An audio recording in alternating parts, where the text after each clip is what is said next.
Dabhoi Sarita bridge પાસેથી ડભોઈ પોલીસે એક બ્રેઝા ગાડી વિદેશી દારૂના જથ્થા સાથે મુદ્દામાલ ₹5,39,418 સહિત એક આરોપીને ઝડપી પાડ્યો.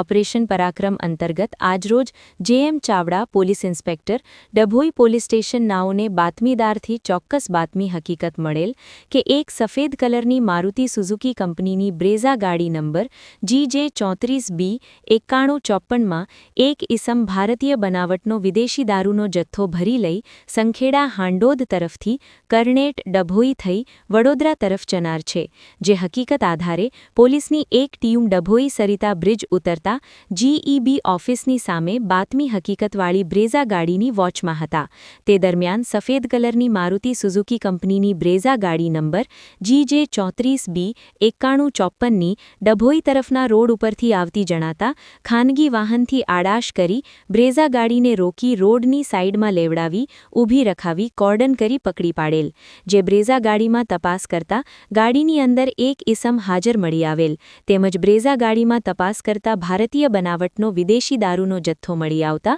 બ્રેઝા ગાડીના ચાલક વિરુદ્ધ કાયદેસર કાર્યવાહી કરી પ્રોહીનો કેસ શોધી કાઢી આગળની તપાસ હાથ ધરેલ છે, જેમાં કબજે કરેલ મુદ્દામાલ ભારતીય બનાવટના વિદેશી દારૂના ક્વાર્ટર તથા બિયર ટીન કુલ નંગ 753, કિંમત ₹1,84,418, મોબાઈલ ફોન નંગ ₹1,05,000 તથા મારુતિ સુઝુકી કંપનીની બ્રેઝા ગાડી નંબર GJ34B9154ની કિંમત ₹3,50,000 મળી કુલ કિંમત ₹5,39,418 કબજે કરેલ છે અને પકડાયેલ આરોપી રાજેન્દ્રભાઈ ઠાકોરભાઈ બારિયા રહે માલપુર નિશાળ ફળિયું તાલુકા સંખેડા જિલ્લો છોટા ઉદેપુર હોય અને પકડવાનો બાકી આરોપી નરેશભાઈ બારિયા રહે ગુંડેર તાલુકા સંખેડા જિલ્લો છોટા ઉદેપુરને ડભોઈ પોલીસે પકડવાના ચક્રો ગતિમાન કર્યા છે. રિપોર્ટર ઉદય પંડ્યા, ડભોઈ.